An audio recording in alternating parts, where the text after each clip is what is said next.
Hello everyone, it is Dylan from Yu-Gi-Oh! Everything, and welcome back to another Q&A video. I believe this is my 9th Q&A video, which is just insane, but this is the segment where I do once a month where I take all the questions you guys have asked me, and I answer them in this video, so the video obviously is going to be much longer than normal, but you guys know how this works by now, I'm sure most of you do. If you do want to ask me a question, use one of these three formats in the comments below. Again, this is the video that I mainly check for comments. I usually get enough questions in the comment section of these videos, so if you ask them in other videos, I probably won't see them, but if you could put them down below, I really appreciate it. As always, I cannot thank you guys enough for all the questions that you sent me. If I missed your question, I do apologize. As you guys know, it is pretty impossible to answer every single question. The video would be like 4 hours, which is amazing that you guys care that much about my opinion on different things. It really is an honor, and even though this segment is a bit long and can be a real pain for me to edit, because it always reminds me how awesome you guys are, and if it wasn't for you guys, I really wouldn't be doing this. But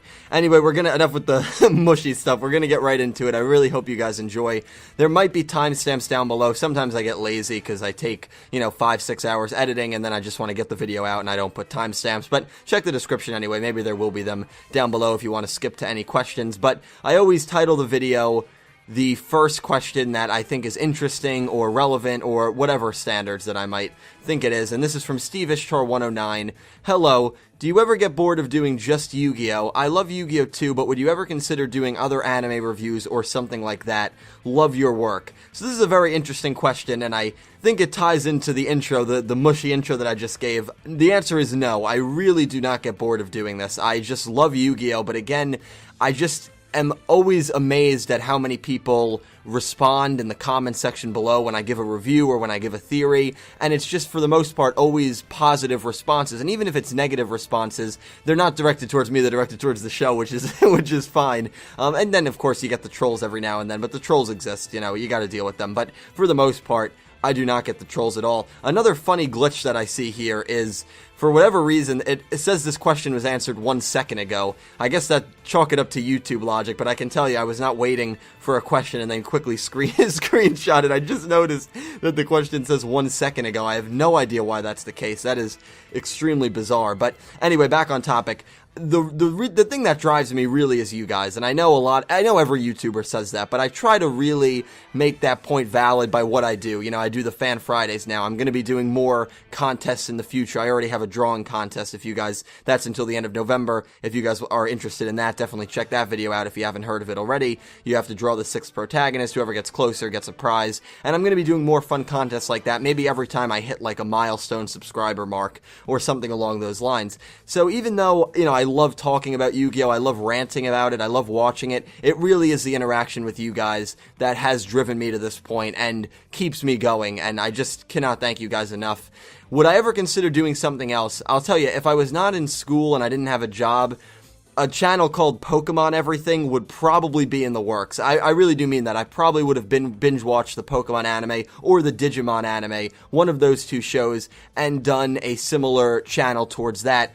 The problem is I really feel like picking up now, like, I was thinking about doing Sun and Moon reviews, I actually was, but I don't think I'm going to do that. I'm leaning towards no. Not only because the Pokemon anime market is a little more saturated, it's a little more competitive, but I don't have the knowledge that I do with Yu-Gi-Oh! With Yu-Gi-Oh!, in a couple of months, I'll have read all the mangas. I already have watched all the animes. I'm already, live up to the animes. I've watched some of the animes 2 times over. With Pokemon, I've seen a few episodes here and there, but I haven't watched enough to feel confident doing reviews, and even though Sun and Moon might not have anything to do with the older shows, I like comparing things to older shows, as you guys probably know by now, so that's why I'm not really leaning towards doing that. And also, I just don't have the time. I've put so much, it takes a lot of time putting out 4 or 5 videos with the Yu-Gi-Oh! Content that I do, and between college and between schoolwork, I don't want to say I don't have much of a social life, but a lot of my time does go to this channel, and I'm very happy doing it. And again, I love the community, and I love doing these videos. And so no, I am not bored of doing this at all. I am very content with Yu-Gi-Oh! Because again, the Fantasy Duel segment has 1 video. That's on a bit of a hiatus. I promise that will become every 4 to 6 weeks once I finish the GX and Zexal manga. The character versus anime analysis, that's another series that's in its baby stages, and we have a probably a new Yu-Gi-Oh show. I always have to say probably because it's not confirmed, right around the corner. So a lot of good things coming from Yu-Gi-Oh. I'm not bored with it. I am going to stick with just Yu-Gi-Oh for now, but I do want you guys to let me know if I was, this is all hypothetical, I'm not planning on doing more videos or more reviews or starting another channel. If I was to do another anime, which anime do you think I would enjoy? Do you think I would enjoy Pokemon, Digimon, Yokai Watch, or just any other anime, that One Piece, something like that, or an anime that you would like to see me get into? Again, that's hypothetical. 99% that will not happen, but I am curious to see what you guys say about all that. So, for now, Yu-Gi-Oh! Perfectly content, and I have a lot of great content in the future coming. There's a lot of theories that I have about previous shows that I haven't really expanded on. I do theories again every 4 to 5 months, but I love making those videos. I have a lot of top 5 lists that I've kind of put on stalemate that I'll be getting into once Arc 5 ends, so I think there is still plenty of content for Yu-Gi-Oh! And for the next 6 months to a year, I'm more than content and I'm more than looking forward to continuing making Yu-Gi-Oh! Videos and expanding what is already a fantastic community. So the Lion Turtle asks, so I've been having an idea for a Yu-Gi-Oh! Mini-series, which is that all the main duelists all have a tournament, screw the timeline, each of the brackets are the 5 series, and I want to ask you, who do you think would make it to the top of each bracket? No main characters, because they would obviously win every bracket, except maybe Arc 5. That's a great question, and we got a similar question from Mayer.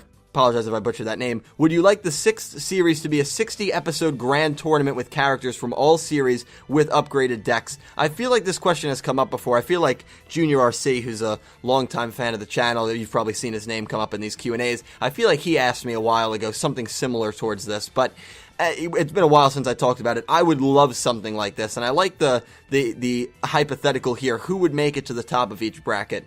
Duel Monsters, I'm going to say Janucci. For some reason, I think Janucci might actually thrive in that, if we're not picking main characters. Again, no main characters change the whole thing.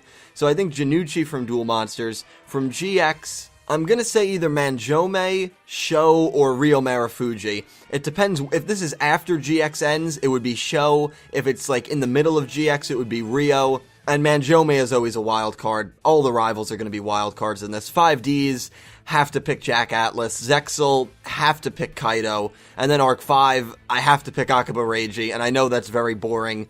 No main characters. I pretty much picked all the rivals, so I do apologize for that. But those honestly are the strongest characters from each series that I think would make it. But to answer this question and the other question, Myers' question, yes, absolutely. I would love to see something like this. But it will never happen. It would just be, it's like the Yu-Gi-Oh! Generations idea. It would be very expensive. There would be a lot of costs in terms of not only re-HDing all the characters. I really don't know how much that would cost and how time-consuming that would be, but you'd have to pay for every single voice actors. And what if Quattro and Akiba Reiji face off? They have the same voice actor. There's a lot of mixes. I know Honest from GX and Jack Atlas. I doubt Honest would be in this. You know, he played a mini role in Season 4, but still, there's a lot of voice actor crossovers. I'm sure there's a lot more that I haven't even named, so that would be a bit of an issue, but I would love to see it happen. I just don't think it would ever happen. Nexus Shark asks, so now since we learned that people's memories have been erased during the dimensional split, do you think this is why characters like Jack and Kaido have a different history from their original series? The answer to this is yes, and Nexus Shark asked me this before my theory, and I'm not sure if he agrees with my theory or somewhat agrees with my theory. I'm surprised the positive reception I got on that theory because it's a very subjective theory. I think that's actually the most subjective theory. I make a lot of stretches in that theory. I'm well aware of that. I actually think the Seto Kaiba one has more factual evidence, and the Judai vs. Yugi one has more factual evidence, a lot more. But I've gotten positive reception, and again, that's just an atonement to you guys. Where even if you disagree with the theory, you were still very respectful about it. And as always, I really do appreciate it because I do really go through the comment section a lot and try to answer as many as I can. But going back to that, yes, I think that in a way, Zark revived, this is what I'm starting to lean towards, Zark revived these original characters, and so Jack and Kaido were characters that he brought back from the original timeline, from the very early days of Yu-Gi-Oh!, for whatever reason, and they don't remember anything from the original timeline because their memories have been altered. That's my theory, and again, it is a stretch. If you haven't seen that video, I would appreciate it if you check it out, but that's what I think. What do you guys think about this? Do you think this is the same Jack and Kaido from the original series, just with slightly different cards and slightly different personalities? That's what I'm starting to believe. Or do you think it's just non-canon to the original universe at all? Will Fan of Many, if the U-Boys fuse into Zark, could the strong feelings and memories of them affect Zark? So I guess what the question is really asking is, will Yuya, Yugioh, and Yuto, who have strong feelings for Rin, Ruri, and Yuzu, I just went completely out of order, would they affect Zark, and would their feelings affect Zark? It's very interesting, because we know that we should assume, I think it's safe to assume, that Rei and Zark do know each other, and they did maybe have a bit of a relationship going back to the original timeline, because it really seems that Zark does care for Rei to some degree. But then there's other times where Zark, obviously what he said to Rei right before he got killed, I just wonder if there's an extra evil that we don't realize. You know what I mean? If we have the 4 U-boys and maybe there's a 5th entity or a reason that they're being maybe possessed by darkness or something like that, I wonder if that's the case, but I think that the feelings could affect them, but it seems... but then when Yuya was attacking Leo and Yuzu said stop, Yuya stopped his attack. So even when Yuya was in the middle of being... But now, was that Yuya, though, or was that Zark? I don't know. It's very confusing for me to make an assumption there, but what do you guys think? Do you think that when Zark is revived, will he care about Rei and care about the Bracelet Girls, if Rei isn't already revived at that point?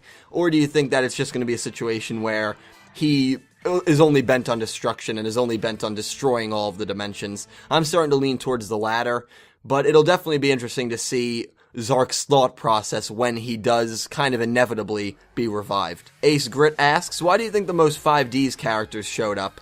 Well, I mean, yeah, for the main series, 2 from 5Ds, 1 from Zexal, and 2 from GX, but when you look at it past that, you had Jaeger that showed up in 5Ds. You had a few... You did have a decent amount of 5Ds characters, and I think the reason for that is you have to remember this. We were in Synchro for the longest amount of time out of any... I guess Standard would be a little longer than Synchro, but we were in Synchro for at least, I think, 45, 50 episodes, and if this show is less than 150 episodes, we were in Synchro for a third of the show, so they had to fill up Synchro. They had to fill up with 5D's characters, unless they wanted to make new character designs, compared to Heartland, where we were in for 12 episodes. And I feel like besides Kaido, there was a character who was maybe online waiting for food when Sayaka ran off and they ran into the Tyler twins. I feel there was a mini cameo there, and a lot of these 5D's characters were mini cameos. But I think the main reason is that we were in Synchro for the longest amount of time. I mean, in GX, we have Edo and Asuka. Now, we did have Ryo Marufuji on the board. I don't know if you want to count that as a cameo. We also had characters that looked very similar to Bastion, and some people said to Judai, to Ryo Marufuji, which again, was this him? Probably not. But very similar characters. Were those supposed to be? Was that supposed to be Bastion? I guess we will never know. But the reason I think more 5D's characters than any other characters, we spent a ridiculously long amount of time in the Synchro world. Charlotte Taylor, do you think any new monsters will be introduced when Zark and Rei come, and what deck do you think they will use? That's a great question. I think from Zark's perspective, yes, a new monster will be introduced, and it will be some crazy massive dragon. Now, whether it's like a fusion, an XZ's, a Synchro dragon, or maybe a ritual dragon of all the 4, like Odd Eyes, Dark Rebellion, Clearwing, and Star Venom, maybe all 4 dragons have to be on the field for a ritual kind of summon, and you have this crazy massive dragon that comes out. I think that would be really cool. From Rei's perspective, maybe she'll use like a life deck, because I feel like that's been the theme with Rei. Like Leo created all these 4 different cards about the beauty of life, or the naturalness of life. I forget the exact thing, but maybe Rei's ace monster will be kind of like an angel or something like that to symbolize life. That's just really a shot in the dark. I think it will be very cool. I think they definitely will use new decks, and I think this Zark vs. Rei, this very well could be the final duel of the show. That's what I'm starting to believe, in terms of like good versus evil, not the final ceremonial duel that every show has. But I'm very excited to see both of these characters, and I think they're both going to be revived probably within the next 10 episodes, definitely within the next 10 episodes, I would say. So we're definitely getting close to seeing, for all these questions to be answered. Yes Man asks, I asked the other day, but I guess it was too late, what do you think about the idea that the end of the series, the Akabas adopt Serena? I think it would be touching in a way they get Rei back, the next best thing. Well, I like that a lot. Now, I just knowing Serena's personality, I'm not sure if she would accept that, but it would be kind of touching if she makes a comment Like, because, you know, at the end of the day, if, let's say, it ends with all the U-boys and the Bracelet Girls, every U-boy will have a Bracelet Girl back on their side. Yuzu and Yuya, Ruri and Yuto, Rin and Yugioh. But then you have Serena and Yuri, which are kind of odd cards, odd men out, so to speak. And I could see Yuri just saying something like, I'm better on my own, and he just kind of leaves, makes like a witty remark or something, maybe says something to annoy Yugioh and then leaves, and that's that. But for Serena, it would be nice if she maybe says the same thing and she goes her own way, but she makes a comment to Akiba Reiji and says something like, by the way, I look up to you as my own brother, or I view you as my own brother, or something along those lines, and Akiba Reiji just kind of gives a little smile or something like that, and that's how that interaction ends. I think that would be kind of cool, because those two are odd men out, so I don't think they would like state, right, we're gonna adopt Serena or bring her under our wing, but I think it would be cool with all the work that Akiba Reiji has done, especially going out of his way to protect Serena in the past. I think it would be cool if she maybe makes an ending statement like that, or something along those lines. Death Machine asks, so I rewatched the series and saw that when Yugioh and Yuto were dueling, they went into Berserk, but Yuya didn't. After he got Yuto's body, he started going into Berserk mode. Why is that? Well, once Yuto and Yuya formed, I think this has been said, the darkness increased, because the darkness of Zark was in all four of them. So when they merged, now there's double the amount of darkness in one body. I think that's why it happened. But as for Berserk mode, it's something that to me is so strange. It's so strange to me, and here's why it's strange. During this duel, Yuto and Yugioh, Yuya was not in Berserk mode, which is weird on its own. You had another duel where when Yugioh dueled Serena, Yuya dueled through Yugioh, but they weren't really in Berserk mode. Then you had a duel when Yuya and Yuto dueled Edo. Yuya and Yuto weren't in Berserk mode, but they were in some, like, minor form of it. Like, they weren't in, like, Berserk Rage mode. Like, there's different forms of Berserk mode at almost different levels of anger, it seems. Then there was another duel where Roger had that chip in Yuya's head, and all four, Yuri, Yugioh, and Yuto, well, Yuto was already in Yuya, but Yuri and Yugioh dueled alongside Yuya. And so I don't understand why in some cases that happens, and why in others it doesn't happen. Because Yugioh and Yuri are dueling now, or there's been plenty of times where Yuya has dueled in Berserk mode, and Yugioh and Yuri don't see through his eyes, and Yuya doesn't see through Yugioh's eyes. Like, that only happened once or twice. So, Berserk mode, to me, there's a lot of kind of flaws in it. I feel like there's a lot of inconsistencies.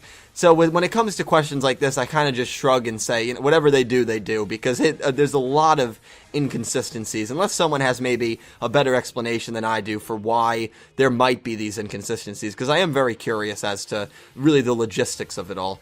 Well, here's a question from Akiba Reiji, who always asks great hypothetical questions. Just for fun, let's pretend it's the year 2013. Let's pretend that you're somehow in the same table where director Ono and his writing team are planning next year's show called Arc 5. Suddenly, someone from the filler department raises his hand and brings 4 filler concepts to the table. After everyone finishes listening to these unhealthy concepts that even the director himself seems to be okay with, you from the review department raise your hand and tell everyone that having all of this could affect the story of the show. After that, director Ono laughs maniacally and tells you that you can only erase 1. What would it be then? Yuya's 4 qualifying duels, the Drag to Death Friendship Cup, XZ's Egao Infection Arc, BB Survival Mini Arc, and then Reiji's option, card the guy from the filler department. I wonder if they actually have a filler department, and the sad thing is, I can see a situation like this playing out, where someone says, you know, to have this much filler it might be an issue, and then Director Ono just laughs and says, you can only erase 1. That's great. He's just, Akiba Reiji's a funny guy, but the 4 qualifying duels, I would not get rid of that. Because we're still being introduced to Yuya. Yes, the Cook duel and the Quiz duel were bad, but I thought the duel with Miru was actually very entertaining, and that was the duel, believe it or not. Because a lot of people don't know this, but I took a break from Yu-Gi-Oh! And I didn't catch up on Arc 5 until we were in around episode 65, episode 70. So I binge-watched the show spring semester last year, so I wasn't caught up until around episode 75, 76. The duel against Miru, when I really said to myself, like, wow, I really enjoy this show. Like, this Yu-Gi-Oh! Could be the greatest spin-off, and again, this is back early episodes, could be the greatest spin-off, could be the greatest Yu-Gi-Oh! Anime they've done. I think a lot of people had that feelings. So one of those qualifying duels was, and it wasn't the one you listed, but it was one of the duels that really got me invested. Then I remember I went back to school that night, and my roommate was asleep at like 11 o'clock, I literally watched Arc 5 from like 11:30 to 5:30. Just had my headphones on, and I binge-watched about 10 episodes, and I did that for like 4 nights until I was completely caught up. I was so invested in the show. And that duel was the one that like really set it off for me. So I'd keep that. I would keep the survival mini arc because while it was kind of dumb, it did, clear the field a little bit. The XZ's Eggow arc was just... I don't think I hated it as much as some people. It was just too short. And I think that arc would have been improved if we get rid of the Drag to Death Friendship Cup. I've criticized the Synchro arc before. That's the one I'm getting rid of. I forgot Crow and Gongenzuka even dueled. Get rid of that duel. Shinji and Tsukikage, no. Yuya vs. Duel Chaser 227, no. I mean, Yuya vs. Shinji, no. And Yuya vs. Crow. I don't remember the Yuya vs. Crow. I know Yuya was in Berserk mode, but I don't remember that duel being horrible. Then again, the Synchro arc is just kind of a blur to me. I really did not... It was an okay arc, but there were some duels here, like Crow Gongenzuka, the Shun and Dennis duel and the Shun and Crow duel, though, were very good. And I remember the Yuya and Crow duel being decent. I enjoyed the Yuya and Jack duel, but there were too many filler duels. There were just too many duels that I think most people didn't care about, like Crow and Gongenzuka, Shinji and Tsukikage. Just looking at these matchups, it's really like, wow, they were just desperate to fill time for whatever reason. So number 2, that's what I'm getting rid of. But really interesting question, and I'd like to hear the response from a few of you, because I think if you get rid of number 2 and you get rid of 10 episodes from that arc, I think you can add a lot of that time into number 3 and make that arc a little more understandable and a little more realistic. Teddy Boy, hi Dylan, I hope you can give me some advice. I really want to start posting videos on YouTube, but I feel my voice sounds funny, and it makes me feel that it would not work for YouTube. Can you give me some advice to much increase my confidence?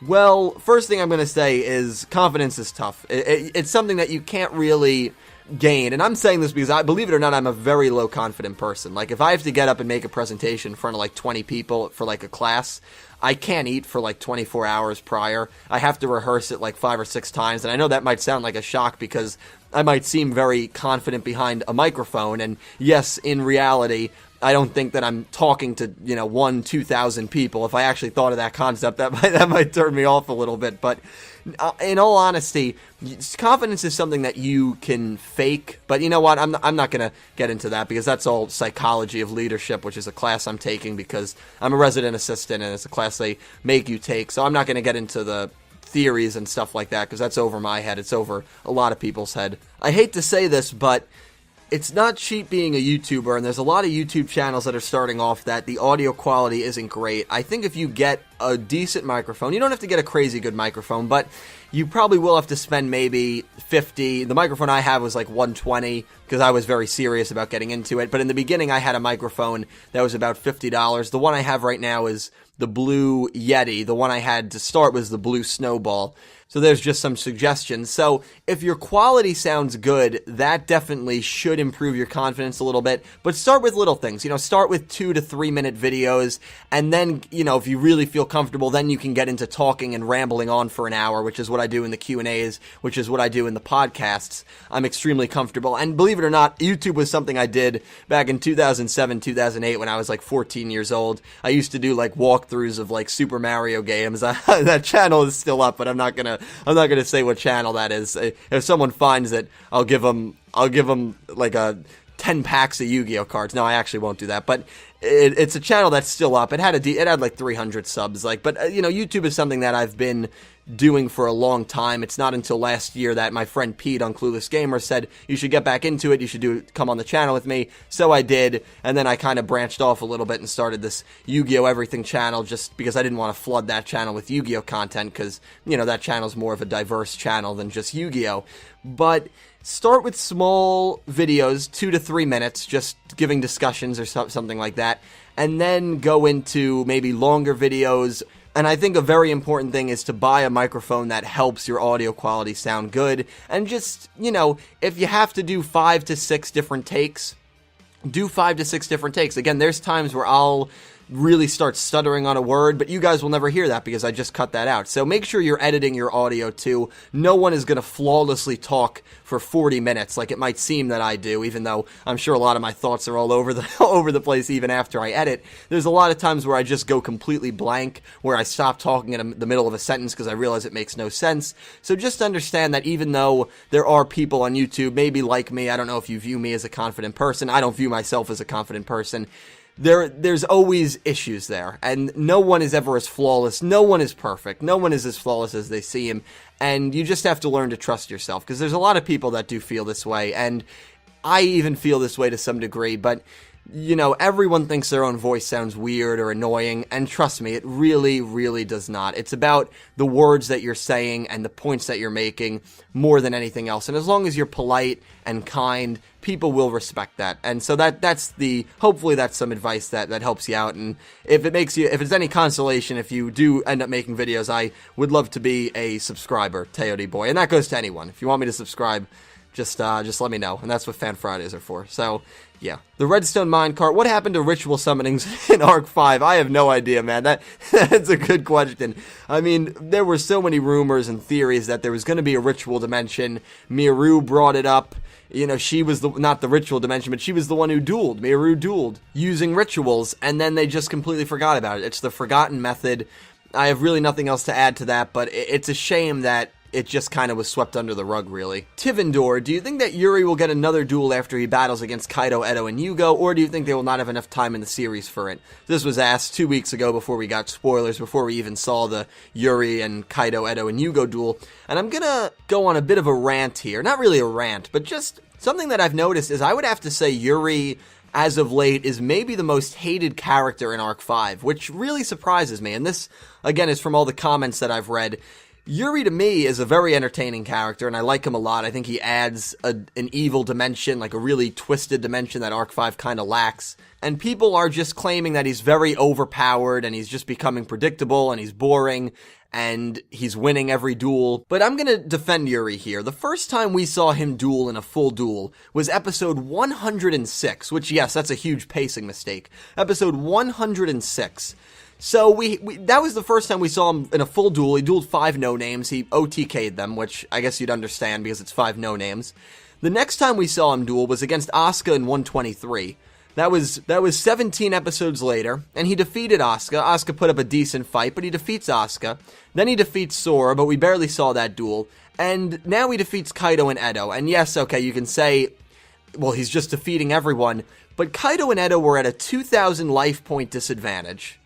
Yugioh did most of the work. In fact, I'd say Yugioh did 90% of the work, and Yuri just stole the kill. It's like when you're playing Call of Duty or one of those shooting games, and you get someone down or you injure them, like you do all the work, and then someone just takes the kill, which is the most aggravating thing. That's pretty much what happened here. So I think it's a real stretch to say Yuri defeated Kaido and Edo. Technically, yes, but they were at a 2,000 life point disadvantage, and Yugioh did 90% of the work. It looks like, based off the spoilers, he's going to defeat Yugioh, then he will duel Yusho, maybe he'll defeat Yusho as well, and then I think Yuya will take him down. Ever since he was introduced in episode 3540 when he was hunting down Yuzu, I forget the exact episode, my mindset has been Yuya will be the one to defeat him. So I'm okay with this path, because if you look at it, I really think it's a stretch to say he defeated Kaido and Edo. He defeated the 5 no-names.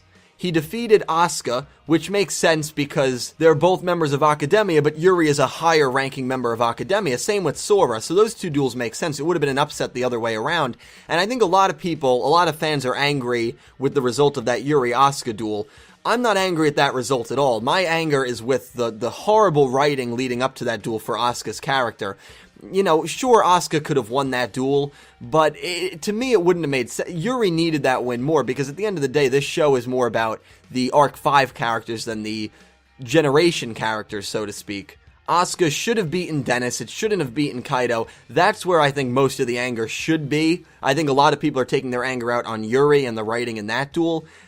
That's just my take on it, though, and of course I'm only one opinion. I'm just trying to defend Yuri to some degree, because I have seen a lot of people giving him hate, and it kind of has surprised me a little bit, but, you know, everyone has their own opinion. Everyone is entitled to their own opinion. Will he actually defeat Yugioh? Who knows? It looks that way. Will he defeat Yugioh?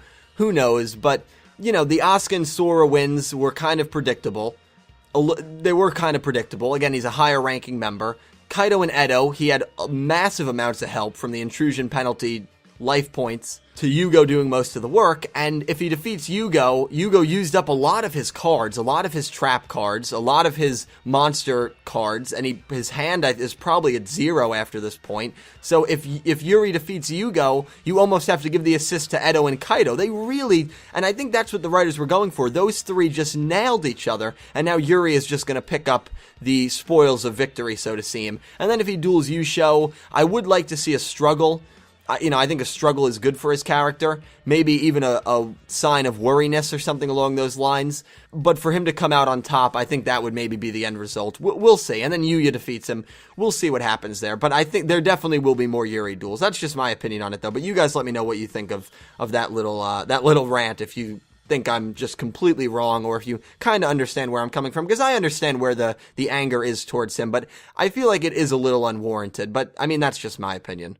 Intense Gamer, I'm going to answer the first one. If Roger ever does come back and find out that Leo's plan was to being back Ray, how do you think Roger will react to this? Well, Roger, I don't think Roger's coming back, but another character along with Roger that I think a lot of people have forgotten about is Barrett. Where the heck is Barrett? Barrett should be in Academia, right? And we have not seen him. I hope he's not a character that we just never hear from again, and we just always wonder what happened to him. I really think Roger was taken to, like, a dark, like, I think he was taken almost to a black hole in the sky. I think Roger is maybe genuinely, like, dead. Like, not carded, like, genuinely dead. And that's very dark of me to say. But let's say hypothetical, if he does come back, because that's the question, I think he will react. Again, the Synchro arc is such a blur. It's bad on my part. I really should remember it. I forget his motives, but his motives was just that he wanted the girls because he wanted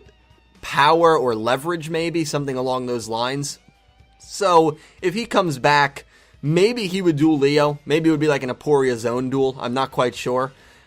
I just don't think he's going to come back, to be honest. If he does, I think he would duel Leo, and I think whoever he duels, he would lose. I don't think he would be redeemed as a character. I think he would lose, and that would be that. StarGenex343, do you think it's possible Yuya could change Zark, like show Zark the fun side of dueling and his smile philosophy? God, I hope not. No, I mean, imagine if it ends with Yuya egg-owing Zark, and that's how Arc 5 ends. No, I want to see some true anger and some true darkness here. And again, that might sound a little dark on my part, but I want to see Ray be the one to defeat Zark and bring Zark to maybe his senses to a degree. Yuya does not seem to be at all in his own mind when Zark is around, so to show Zark smiles, and I would have a tough time accepting that. I don't think it would happen. Rin and Yugioh, do you think that Yugioh will be turned into a card, or will he be saved by someone? Good work, I love your videos, thank you very much. Based on the summaries that we've gotten, I really think Yuri will defeat Yugioh, and Yuri will absorb Yugioh, and that will be that. And then maybe after that, he'll card Edo and Kaido, maybe he'll card Sora. That'll be interesting to see, but I think that Yugioh, in the very next episode, might be gone, so to speak. He might become one with Yuri. Antonio Davis, who do you think created pendulum summoning? Zark, Ray, Astrograph Magician, Yuya, others? I was wondering for a while now. Also, thank you for the video. You made my day. Thank you so much, Antonio. It means a lot. Boy, this question is just, it's like, should be such a simple question, but it's just not. I'm gonna guess someone you actually didn't say. I'm gonna guess Leo Akaba played a massive part in creating pendulum summoning. He has pendulums. Maybe pendulum summoning was a well-known thing in the original dimension. Maybe Ray will use pendulums. I mean, that's not crazy to think of. But Leo created this state-of-the-line technology. It's not, I don't think it's that far of a reach to say he created pendulum summoning. Yuya got pendulum cards because he is Zark, and maybe it just happened naturally that way. Maybe that was Zark's will to bring pendulums to standard. Again, anime and manga, two separate things, but Leo did create it in the manga, so it will be, and it did lead somewhat to the world's destruction. Maybe not pendulums themselves, but something went horribly wrong in the past in the manga, similar to this, except Leo is alive, so in the current day and age. So, I'm gonna guess Leo Akaba. 73CH.N1N3, do you think the writers will find a way to bring Rei back and the united world without getting rid of the Bracelet Girls? That's the vibe I'm getting from the ending where all the Bracelet Girls and you boys are together. Great question, and that vibe I think is going to be the last 5 episodes. I think after it's all said and done, after the issues with Rei and Zark are handled, I think all 4 of them, the Bracelet Girls and the U-Boys, will go back to their original bodies. That's what I'm thinking. I don't think it's going to end dark where Yuya and the 4 you-boys get killed off or something crazy like that, which would be a crazy dark ending. And it would actually be very ironic for a show that has pushed Yugioh down all of our throats, and I would give them a lot of props for that if they did something as bold as that, where the whole theme is smile, bring smiles to everyone, and then like the last episode, the 4 U-Boys get permanently killed off. That would be crazy, but I'm not trying to scare anyone. I don't think that would happen. It just would be crazy ironic if they did something like that. So the vibe I'm getting, yes, I think after the whole thing, I don't think they'll be able to bring Rei back without getting rid of the Bracelet Girls. I just think that once Rei defeats Zark, or when Zark is handled, then Rei will say, alright, I'm going to split back into my 4 forms, and that will be it. And so that's what I'm thinking is going to happen. Yoli Eureka, 25. Q&A if the 6th main protagonist is a female. And there's 3 questions. Keep up the good work and the best of luck to you. Thank you very much. Means a lot. 6th protagonist is a female. What type? I'm going to answer these very quickly because I might make part of my Road to Yu-Gi-Oh! 6. The very last video I might do is my, like a 10-minute projection of what I personally really want to see. So, and that is a 6th female protagonist. So what type of personality? Reserved and calm. I would like her to be kind of more calculated, kind of like a Yusei, like a Droid from Zexal. I think that's like a personality I would like her to have. Her backstory, kind of dark, a darker backstory just because I like elements of darkness. What age would you want her to be? I would like her to be 15 and older. I think that would be fine. Even if she's 15, which they can draw her decently young, because I think Yuya and Yuma are 13 or whatever. I think 15 would be great. I'd rather her not be too young, because the younger she is, the less likely she'll be. You know, the younger a character is, the more, like, excited and hyper they'll be. Which, again, I'm not criticizing, but we've seen that the last 6 years of Yu-Gi-Oh! And I want to change. Just as, like, when we saw Yugi and Atem, Judai, and Yusei, and the protagonists were getting older, when they announced a kid, Yuma, was going to be the 4th protagonist, I was not opposed to that. I was welcoming the change. So, it goes both ways, and if they do older protagonists for the 6th and 7th show, which hopefully there is a 6th and 7th show, then on the 8th show, I wouldn't really mind a hyper pumped up kid just to change the feelings at all. I'm not criticizing younger characters. But I would like her to be 16, dark backstory, maybe like a tragic event happened in her childhood, so that leads to her calm and reserved personality. Something along those lines I would like a lot. Zark Magician, do you think they would ever do Deck Masters again, like in Duel Monsters? I do not. I liked that concept a lot, but I don't think they would do something like that. Also, the 4 cards that Leo is holding in the opening, when the silhouettes of Zark and Rei appear, are the 4 spells he created. I did realize that, and so thank you for pointing that out, because I don't think I ever brought it up in one of these videos, but I realized that after the fact that he was holding 4 ritual cards when I did my in-depth analysis of opening 6 and ending 6. He was holding 4 cards. They are the cards that he used to save the world, ironically, so that's definitely an interesting reference that takes place in the final opening of Arc 5. Menashaya, for me, my list is Zexal, Duel Monsters, Arc 5, 5Ds, and GX in terms of favorite shows. For Q&A, who do you think Jack is going to duel? And this is a very, very interesting question, because we've just gotten 132 and 133 summaries, and it doesn't say anything about Jack, Shingo, and Gangenzaga, who have now been gone for, if they don't appear in 133, for over 10 episodes, and we probably only have about 15 episodes left. So, if I'm predicting who Jack is going to duel, here's my prediction, actually. and this is a bit of a bold prediction, I think Zark will be revived after Yuya and Yuri duel, because whoever loses, I think they're going to become one anyway. So I think it's just kind of, and someone pointed that out in the comments, and it's like, it doesn't really matter who wins that duel, because if Yuya and Yuri duel, Zark is going to be revived, and you would believe that. It would lead you to believe that. Zark will be revived. Here's what I'm starting to believe. Shingo, Gongenzaga, and Jack, those three, or maybe just Jack, will challenge Zark. And Zark will not wipe the floor with them, but he will defeat all three of them. And I guess he wouldn't card them, because unless Zark carded people, I can't remember. I don't think he I think he legitly, like, killed people. I mean, when the monsters attacked the stadium in that flashback, they were obviously, you have to imagine there were some casualties. So I don't think he would card them. And it's weird because in Zexal you were in a state where every time you lost a duel, you immediately, you were dead. Arc 5, it's not really the case here, unless that becomes the case. So that's why I don't know if they'd be killed off, but I think Jack might duel Zark. I really do think that. I think it would be an and maybe he'll be alongside Shingo and Gongenzaga. I just can't see who else they would duel. They would lose, and then maybe you would have Leo Akaba and Reiji duel Zark. They would lose, and then Rei takes on Zark, and Rei defeats him, or something along those lines. It's just very interesting, because again, they've never done it where the main protag is also the main antagonist. I'm so, like, in all the shows, you know, you knew who was gonna, you know, save the world. It was gonna be Yugi or Tem. It was Yugi. You knew it was gonna be Judah. You knew it was gonna be Yusei. You knew it was gonna be Yuma. Who's it gonna be in Arc 5? Is it gonna be Yuya? I really hope it's not.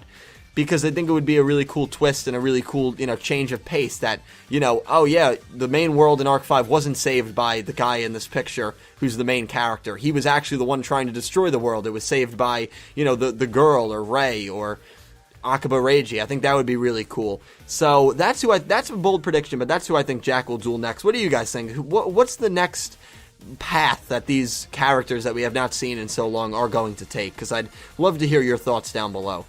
Anthony Acuna, if Rei does defeat Zark Yuya, would Yuya possibly die? This is the final question.